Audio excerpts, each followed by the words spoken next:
जो यहाँ पर खड़े हैं इस संघर्ष में अपना साथ देने के लिए मैं उन सबको नमन करता हूं, प्रणाम करता हूं, नमस्कार करता हूं। मंच के ऊपर हमारे नेता प्रतिपक्ष आदरणीय टीकाराम जोगी साहब,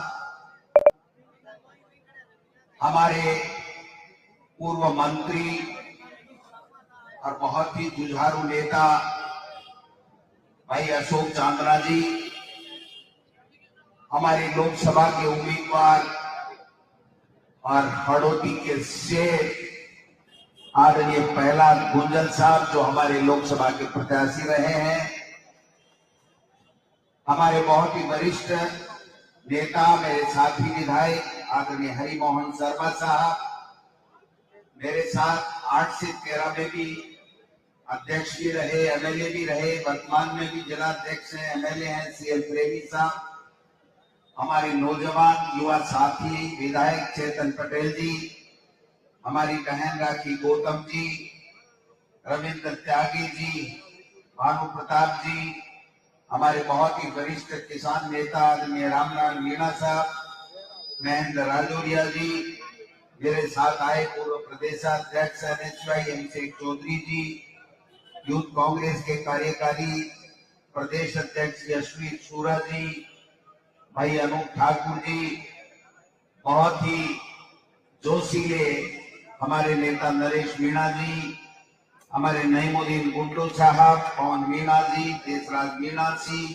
छोटू राम मीणा जी, आबिद कागजी जी, सम्मानित मंच और यहाँ पर सारे के सारे जो साथी आज इस संघर्ष में अपना साथ देने के लिए, अपना योगदान देने के लिए आए। मैं आप सबको धन्यवाद देना चाहता हूं कि आपने बहुत शानदार लोकसभा का चुनाव लड़ा, आप जीते, प्रशासन और पुलिस ने हमें चुनाव हरा दिया, इसका बदला हम जल्दी लेंगे, इसमें कोई दो राय नहीं। पूरे देश में बच्चा ये कहने लग गया था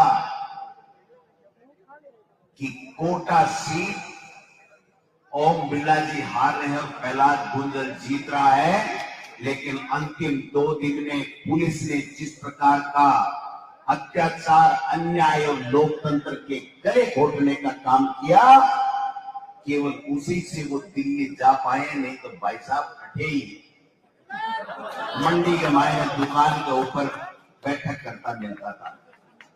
खैर समय होता है। आज हम क्यों इकट्ठे हुए साथियों? हम इसलिए इकट्ठे हुए हैं कि 6 महीने इस सरकार को हो गए और इस सरकार ने हमसे बहुत बड़े बड़े वादे किए थे। जब चुनाव चल रहे थे राजस्थान के विधानसभा के, हमारे खिलाफ भी दुष्प्रचार किया था कि रीट का पेपर आउट हो गया, आरपीएससी का पेपर आउट हो गया और हमारे बिजली की, पानी की, सड़क की, चिकित्सा की, कानून व्यवस्था की बातें ले लेकर के झूठ बोला गया। और केवल बीजेपी नहीं, देश के प्रधानमंत्री पूरे राजस्थान के अंदर 18 दौरे किए, 18 जगह दौरे किए और उन्होंने झूठ बोल बोल के कि भ्रष्टाचार हो गया है, ये हो गया है, लोगों को परेशानी हो रही है, पानी नहीं मिल रहा है, बिजली नहीं मिल रही है, खाद नहीं मिल रही है, भ्रष्टाचार हो रहा है, यही तो बातें की थी।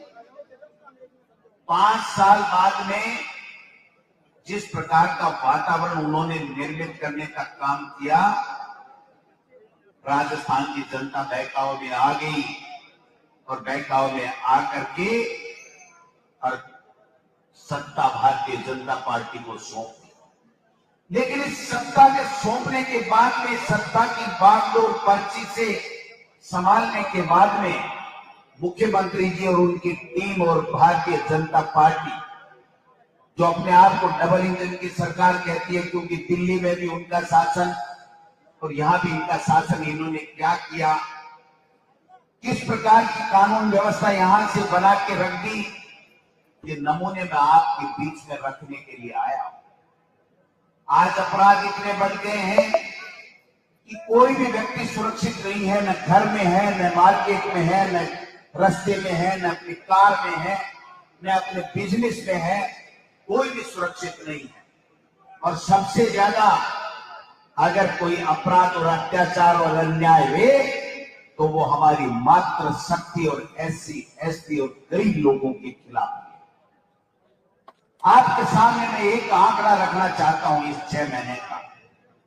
इस 5 महीने में 6 नहीं, छठा तो चल रहा है, इस राजस्थान में 2875 माता बहनों के साथ में रेप की घटनाएं हो गई हैं।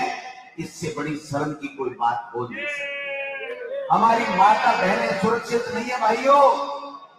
जो बढ़ चढ़ करके बातें करते थे, आज 2875 रेप की घटनाएं, और मैं कहना चाहता हूं कि प्रतिदिन 18, 19, 30 माता और बहनों के साथ में रेप की घटनाएं हो रही।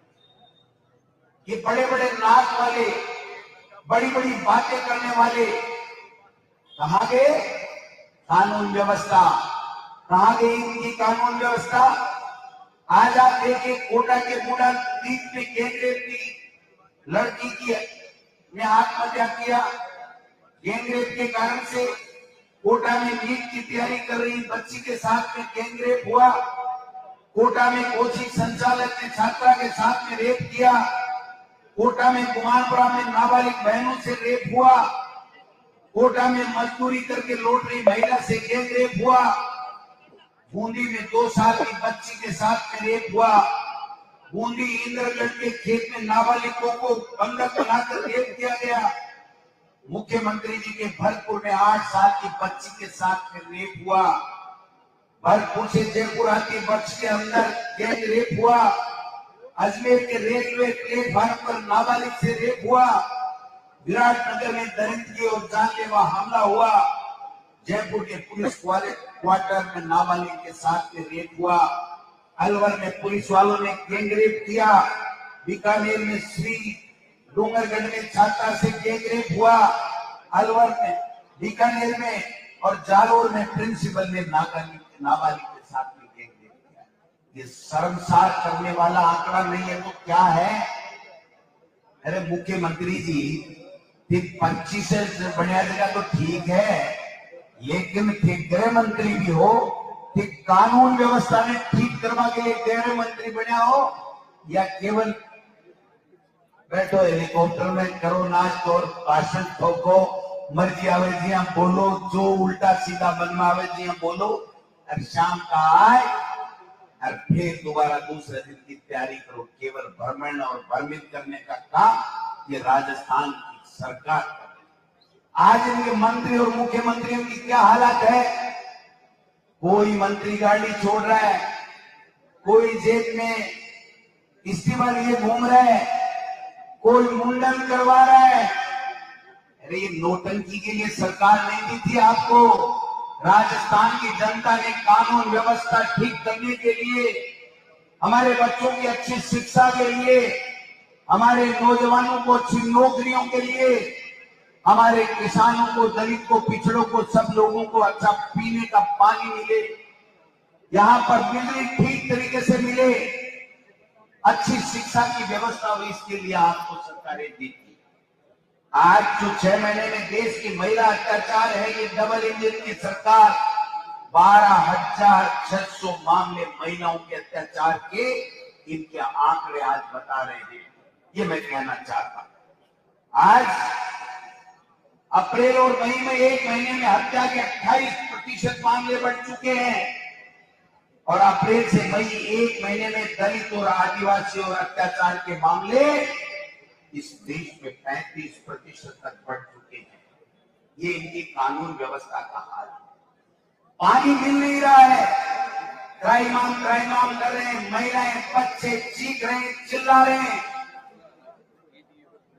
बिजली मिल नहीं रही है, 2 घंटे से ज्यादा बिजली दे नहीं पा रहे हैं। अरे यहाँ का बिजली मंत्री शर्म से डूब के मर जाना चाहिए, बिजली नहीं दे सकता। दाढ़ी बढ़ाने से कोई बड़ा आदमी बनता है क्या?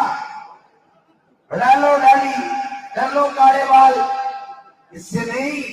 राजस्थान की जनता को, आपको बिजली देनी पड़ेगी, किसान को, नौजवान को, दलित को, पिछड़े को, सबको बिजली देनी पड़ेगी।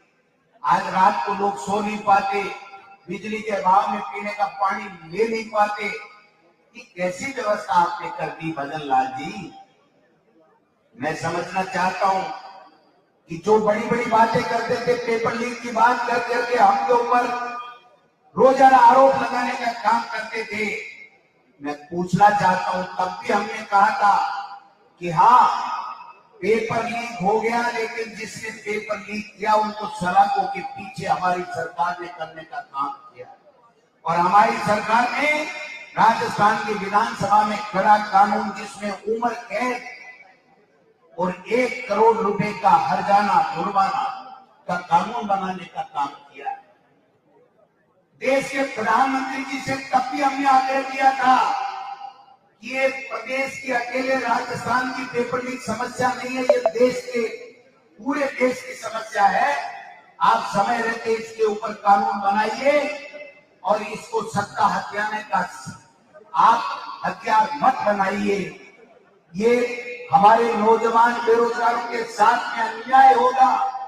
आपने सत्ता लूटने के लिए लोगों को बरगलाने का काम किया, किसी के ईडी भेजी, किसी के इनकम टैक्स भेजा, किसी को एसओजी से डराने का काम किया, किसी को सीबीआई की धमकी देते थे। मैं पूछना चाहता हूं राजस्थान के भारतीय जनता पार्टी के तमाम नेताओं से कि आप कहते थे कि नीट का पेपर लीक हुआ है और उसमें मुख्यमंत्री और गोविंद डोटासरा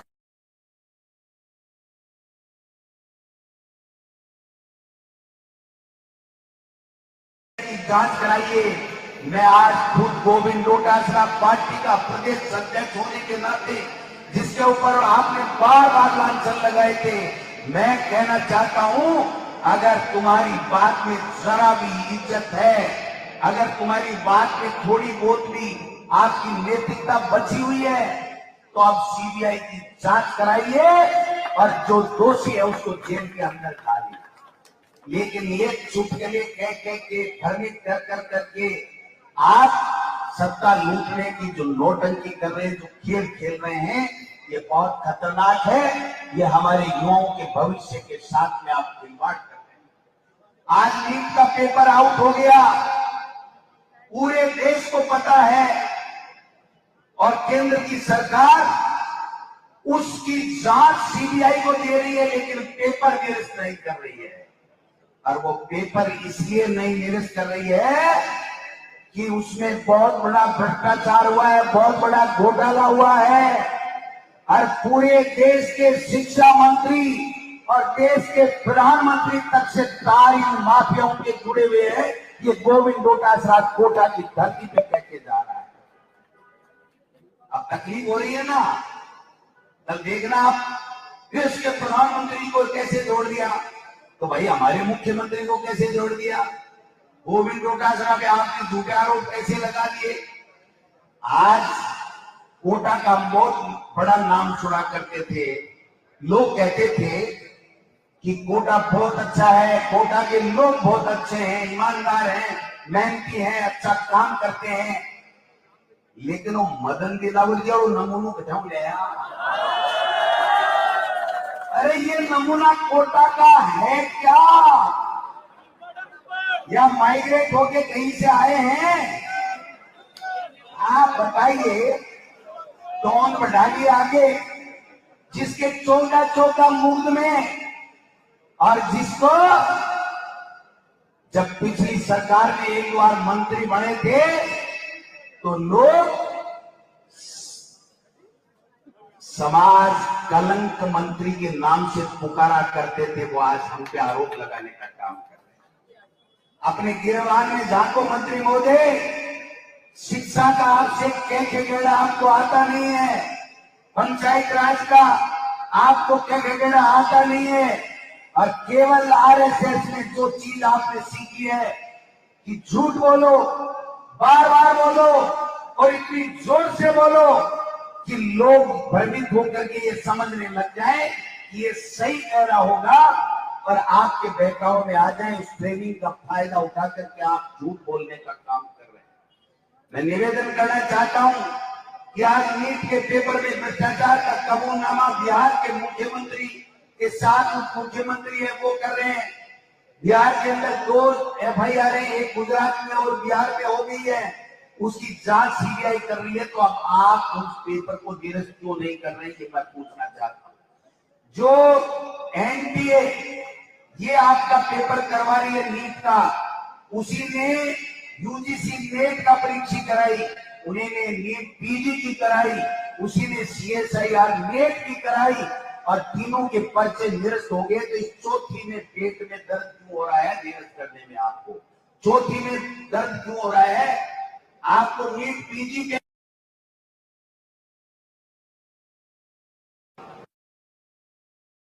डिग्रियां बेच करके युवाओं के सपनों को लूटा जा रहा है। लेकिन राजस्थान की सरकार 8 मूंद के कानों में अंगुली डाल करके बैठी है, कोई कार्रवाई नहीं कर रही है।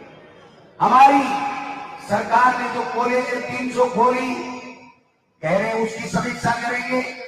हमने 25 लाख रुपए तक का बीमा मुख्यमंत्री चिरंजीवी योजना से लोगों को लाभ देने का काम किया। लोगों का स्वास्थ्य रखने के लिए हमने अच्छी योजना लेकर के आए, पूरे देश में प्रशंसा हुई।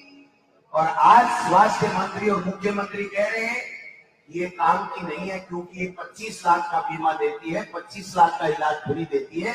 हमको तो देश के प्रधानमंत्री मोदी जी को राजी रखना है, इसलिए उसके द्वारा चलाई गई 5 लाख की जो फ्री में इलाज है वही योजना हम लोग लागू करेंगे। हमने इंग्लिश मीडियम की स्कूलें खोली थी, 3737 स्कूल खोली, 7.25 लाख बच्चे हमारे, गरीब का बेटा, दलित का बेटा, पिछड़े का बेटा इंग्लिश मीडियम पढ़ करके अपना सपना पूरा करने के लिए आगे बढ़ रहा है। और उसके ऊपर आप सवाल उठा रहे हो। ये कह रहे हैं कि अंग्रेजी बोली बढ़ावा, नीलावर साहब कह रहे हैं कि टाबरा ने कागलो, कमेड़ी, चिड़कली,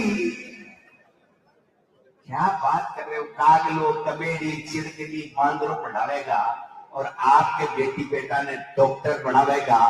बेशरम कहिए, शर्म नहीं आती तुमको? इंग्लिश मीडियम में कौन पढ़ता है? उनको ये पता नहीं है कि हमने डिस्ट्रिक्ट लेवल के ऊपर केवल 8वीं तक की स्कूल खोली थी, और उस 8वीं तक की स्कूल में वो हिंदी के मीडियम के सारे बच्चे नहीं आए थे।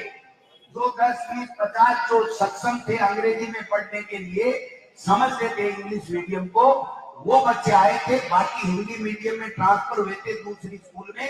और जो प्राइवेट स्कूलों में अपना गाड़ी कमाई का पैसा अपने बच्चे को इंग्लिश मीडियम में पढ़ाने के लिए खर्च कर रहे थे, वो 50-50 हजार रुपए साल के देते थे। वो बच्चे वहां से टीसी कटा करके सरकारी स्कूल में आए थे।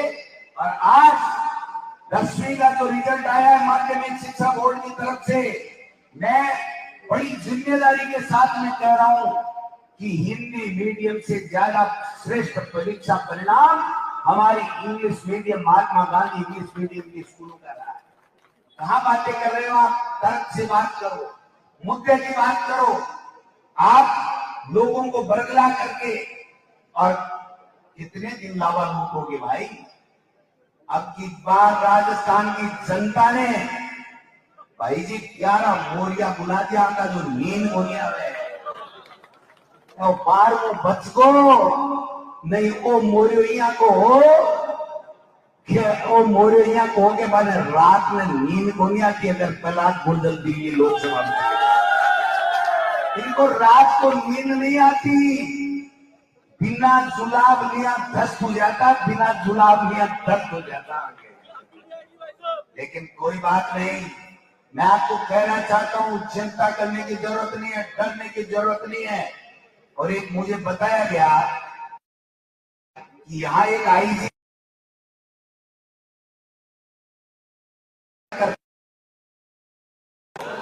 तो श्रीमान रविदत्त गौड़ साहब, आप अपनी आदत से बाज आ जाओ, नहीं तुम्हारी नौकरी में पड़ जाएगा जोर। ये कोई नहीं बचा सकेगा, न ओम बिरला बचा सकेगा, न भजनलाल बचा सकेगा, कोई नहीं बचाएगा। जिस दिन कांग्रेस का कार्यकर्ता आपके पीछे लग गया, आपके पूरी नौकरी के कारनामों कर करके इस पटल के ऊपर रखने का काम करेगा। और ये शुरुआत मैं कोटा से आज आपके यहां से इस मंच के सामने आपके सामने कहना चाहता हूं, मिस्टर रविदत्त गौड़ अपने आप को संभालने, वरना कांग्रेस का कार्यकर्ता तेरा सीना हराम कर देगा। कानून के मुताबिक काम करो, वरना खैर नहीं होगी। ये ईडी पीडी सीबीआई चीटी पीटी कुछ नहीं लगती है, कोई फर्क नहीं पड़ता। जेल में आदमी जाते हैं, पशु नहीं जाते। गोविंद डोटासरा और कांग्रेस के कार्यकर्ता तुम्हारे जुल्मों को सहन करने के लिए नहीं बने हुए। तुम कितनी औकात तुम्हारी ये कर लेना, लेकिन तुम कुछ नहीं बिगाड़ पाओगे। घुटनों के बल नहीं चलवा दिया तो हमारा नाम गोविंद डोटासरा। और ये मिस्टर दिलावर है ना, दिलावर, मैं बड़े सम्मान के साथ हमारा शिक्षा मंत्री है श्री आदरणीय दिलावर साहब को कहना चाहता हूं, हम जाएंगे कोर्ट में, हम करेंगे आंदोलन कि 14 मुकदमे जिस शख्स के विरुद्ध में है उसकी हिस्ट्री शीटर अब तक क्यों नहीं खोली गई, ये हम पूछना चाहते हैं। ये हमारी भी कमी। हम गांधी जी के लिए ही हैं, कोई एक थप्पड़ मारता है ना तो हम दूसरा गाल कर देते हैं कि गांधी जी कह के गए थे। लेकिन गांधी जी ने ये नहीं कहा था कि अन्याय बर्दाश्त करो, जुल्म बर्दाश्त करो। उन्होंने कहा था कि संघर्ष करो, मुकाबला करो, लेकिन अहिंसात्मक तरीके से करो, और उसका नाजायज फायदा ये उठा रहे हैं। मैं कहना चाहता हूं, ये बड़ी बड़ी नींवें आंकने वाले, बड़ी बड़ी बातें करने वाले, इन सबको पूछना चाहता हूं, कहां है बिजली, कहां है पानी, कहां है रोजगार, कहां है नौकरियां? ये जो रोजाना ढूंढने के चक्कर में है ना, कोई कांग्रेस का नेता का कुछ कल्लू मिल जाए, इस कल्लू के चक्कर के अंदर कुर्सी मत गंवा लेना, ये बहुत मुश्किल से मिलती है। मैं कहना चाहता हूं, तैयार रहो, संघर्ष करो। ये दिल्ली की कुर्सी 2 साल भी पूरी नहीं चलेगी, ये मैं आपको गारंटी के साथ कह सकता हूं। इसलिए भाइयों, ये जो खेल चल रहा है ना, अफसरशाही का खेल, इनकी दुर्गति हो रही है मंत्री और एमएलए की, बीजेपी के लोगों की। इनकी एक ढेले की नहीं चल रही है, ढेले की नहीं चल रही है, बाबू नहीं लगा सकते। अरे शर्म से डूब के मरो, इस्तीफा दे दो मंत्री से। तुम्हारा ऐसे तुम्हारे कहने से नहीं लग रहा है, ये काय की डबल इंजन की सरकार है। तुम बाबू नहीं लगा सकते, काय की डबल इंजन की सरकार है। तुम हमारी मातृशक्ति की रक्षा नहीं कर सकते, काय की डबल इंजन की सरकार है। तुम बच्चों की पढ़ाई नहीं करा सकते, बेरोजगारों को रोजगार नहीं दे सकते, काय की डबल इंजन की सरकार है। ये भजन मंडली इकट्ठी करी है ना, ये भजन भी नहीं गा सकती। इनको न भजन गाना आता, न राग चलाना आता, न कानून संभालना आता, कुछ भी नहीं आता है। ये तो झूठ बोल बोल करके लावा लूट ले गए। मैं कहना चाहता हूं, जो किसानों को हमने 100 यूनिट आम व्यक्ति को बिजली फ्री दी, आज नए कनेक्शन हो गए, वो बेचारे कह रहे हैं हमें तो लाभ नहीं मिल रहा। जो कृषि कनेक्शन में 2000 रुपए के हिसाब से 12,000 रुपए हम फ्री में किसान को देते थे, आज नए कनेक्शन जिनके हो गए उनके लिए कोई रजिस्ट्रेशन नहीं, कोई योजना नहीं। आज पूरे हॉस्पिटलों में कहीं कोई इलाज नहीं हो रहा है। तो भाई टेंडर की शर्तें चेंज कर और पूरा का पूरे ठेके गुजरात के लोगों के देने का ये जो गुजरात मॉडल यहाँ राजस्थान में नहीं चलने देंगे, ये मैं आपको कहना चाहता हूँ। समीक्षा के नाम पे जिले बंद कर देंगे। अरे खोलियो तो गुंजाइश, बंद क्या कर दोगा?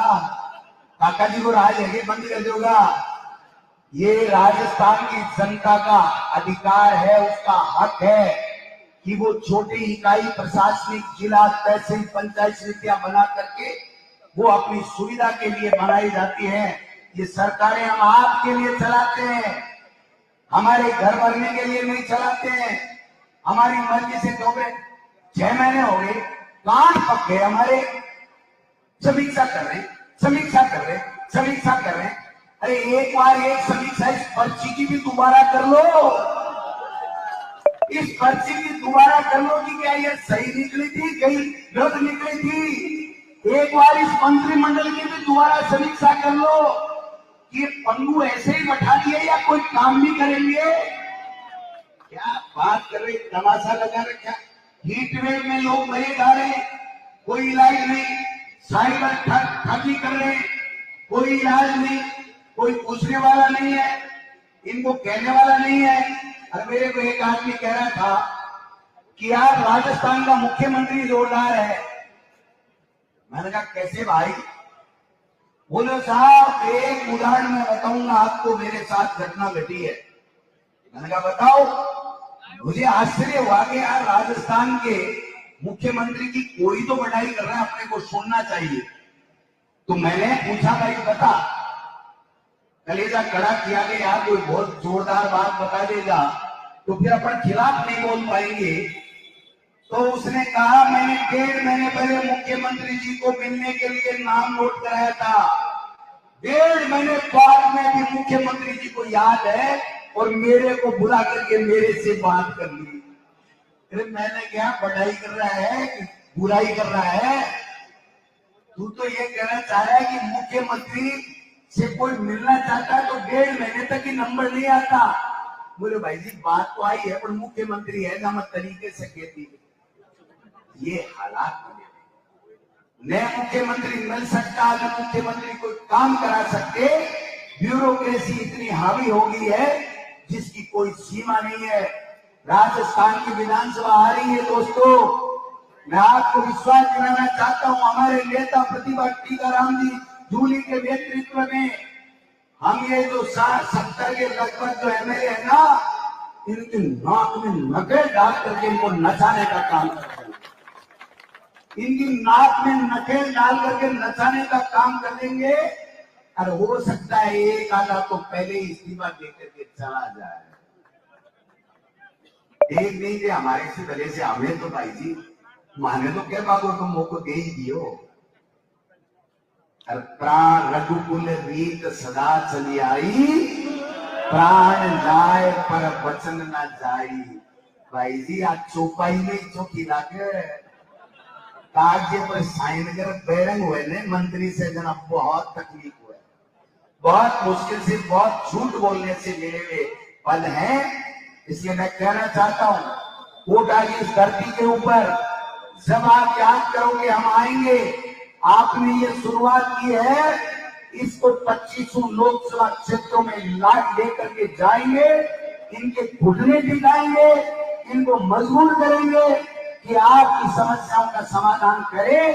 किसान को खाद ढंग से मिले, उचित रेट पे मिले, किसान को बिजली पानी की समस्या नहीं आए, हमारे गरीब दलित पिछड़े जो बच्चे हैं उनको पढ़ने का अच्छा मौका मिले।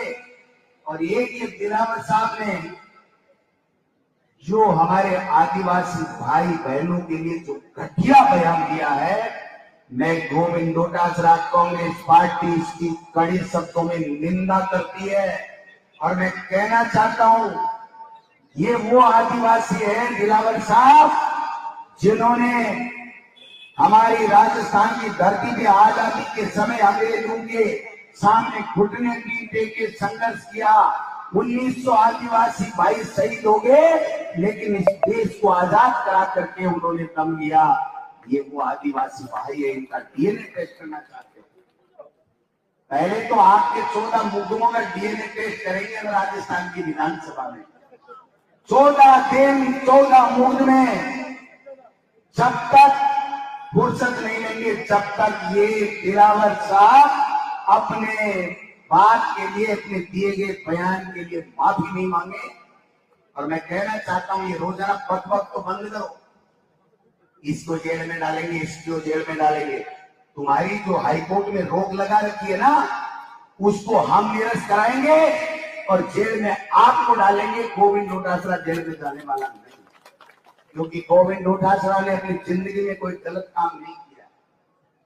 अगर पेपर चोरी में हाल फिल्म की नोक जितना भी अगर गोविंद डोटासरा का कहीं भी होता तो इनकी डबल इंजन की सरकार ने दोनों तरफ से जितने प्रयास करने के कर लिए, लेकिन गोविंद डोटासरा ईमानदार, कट्टर ईमानदार एक अध्यापक का बेटा।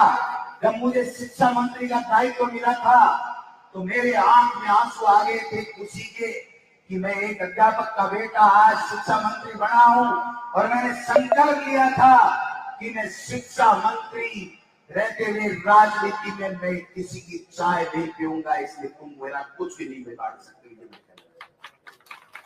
क्या बात कर रहे हो, किसकी बातें कर रहे हो? तुम स्कूलें खोलो, इंग्लिश मीडियम को मजबूत करो, जो वैकेंसी खाली रिक्त पड़े उनको भरो, आप लोग स्टाफिंग पैटर्न करो, पदों की नौकरियां निकालो, भर्तियां निकालो, भर्तियों करो। मैं कहना चाहता हूं ये जो रायता बिखेरा है ना इन्होंने हमारे ऊपर आरोप लगाने के चक्कर में, ये रायता वापिस इनसे समेटेगा नहीं, क्योंकि सुना है कि बूंदिया है ना, बूंदिया बिखरेड़ा लोट चूकर मुट्ठी मान ले, लेकिन रायतो तो कपड़ा ही खराब करे वापिस मूर्ति में दुनिया में रायतो एक भर्ती सही नहीं कर पाएंगे। मैं कहना चाहता हूं एक भर्ती सही नहीं कर पाएंगे। मुख्यमंत्री जी भोले हैं, बहुत भोले हैं।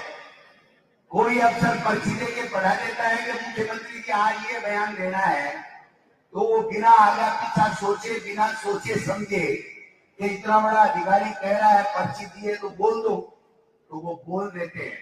लेकिन मुख्यमंत्री जी मैं आपको एक बिन मांगे सलाह देना चाहता हूं, हो सकता उम्र में मैं आपसे छोटा हूं, ये अधिकारी है ना ये किसी के नहीं है भाई साहब, चलती का नाम गाड़ी है, जिसकी चलती है उसके पीछे रहते हैं, ये तुम्हारे नहीं है। जब राजस्थान की पर्ची बदलेगी उसके बाद में नमस्ते करने एक भी अधिकारी नहीं आएगा, ये कार्यकर्ता ही है, जो चाहे कांग्रेस हो चाहे दूसरा दल हो, वहां पर अगर नेता को कोई सम्मान देने का काम करता है तो उसको कार्यकर्ता सम्मान देने का काम करता है।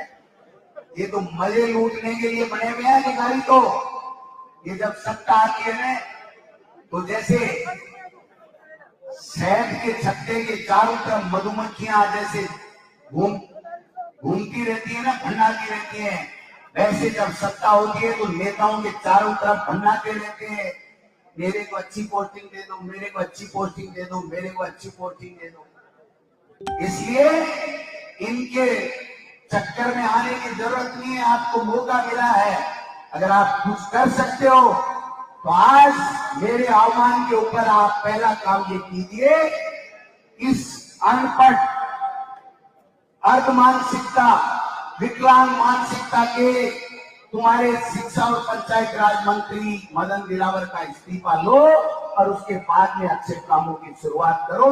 ये मैं आपको कहना चाहता हूं। इसलिए कोई भी तकलीफ आए, कभी भी किसी तरह की कोई आपके साथ में अत्याचार या अन्याय हो, मेरा ऐसा मानना है आप खुद हाड़ौती के नेता, आप सब लोग सक्षम हो, लेकिन गोविंद डोटासरा को जब याद करोगे, टीकाराम जूली को जब याद करोगे, तो हम आपके बीच में सिर्फ 3.5 घंटा जयपुर से यहाँ आने का समय लगेगा, क्योंकि ओम बिरला जी हवाई जहाज तो चला कौन सीखा, तुम्हारे कार से ही हम बरसी भाई। तो इसलिए हम आपके लिए तैयार रहेंगे। कोटा को बहुत सुंदर बनाया आदरणीय धारीवाल साहब ने, पूरे प्रदेश में नहीं बल्कि पूरे देश में कोटा इतना शानदार, भव्य और इतना बढ़िया बना है जिसकी प्रशंसा पूरे देश में होती है। ये मैं धन्यवाद देना चाहता हूं हमारी सरकार को और हमारे साथी विधायक और पूर्व मंत्री शांति धारीवाल जी को। इसलिए आप सब लोगों ये जो हालात बना रखे हैं, महंगाई की कोई बात नहीं कर रहे इनमें से, बेरोजगारी की बात नहीं कर रहे, कानून व्यवस्था की बात नहीं कर रहे, और आज तो देखा है सारी राजस्थान की गुंजन साहब, ये सारी राजस्थान की पुलिस यही लगा दी क्या? ये यही लगा दी क्या? चिंता मत करो, थे मारा ही हो, अरे यही थारा ही यहाँ, लेकिन आज सरकार आपको फूटी कोड़ी से तो फायदों को नहीं करे। अगर पुलिस के लिए, प्रशासन के लिए भी अगर किसी ने काम करने का काम, अच्छा काम करने का काम किया है, तो वो हमारी पिछली कांग्रेस की सरकार, जिसके मुख्यमंत्री अशोक गहलोत थे, उसने कितने अच्छे काम जिले खोल दिए, जिला बंद कर देंगे, समीक्षा कर रहे हैं। अरे कितने दिन समय निकालोगे, कितने दिन समीक्षा में समय निकालोगे? समीक्षा हुई पड़ी है। अगर एक भी जिला और संभाग की तरफ आपने आंख उठा करके गलत नजर से देख दिया तो हम ईंट से ईंट लगा देंगे, आपको चैन की नींद नहीं सोने देंगे, ये मैं कहना चाहता हूं। इसलिए भाइयों, बहुत बहुत धन्यवाद। आप सब लोग आए, तमाम नेता कार्यकर्ताओं को बहुत बहुत धन्यवाद। यूं ही लगे रहो, यूं ही लगे रहो। इनके घुटने टिकाने, भाई साहब घुटने टिकाने हैं, क्योंकि ये झूठे लोग हैं, ये बेईमान लोग हैं, ये गुजरात मॉडल के आधार पे या भ्रष्टाचार करने के लिए, माल कमाने के लिए आए हुए हैं। इनको बैरंग लौटाने का काम राजस्थान की जनता करेगी। आपको बहुत बहुत धन्यवाद। जय हिंद, जय भारत।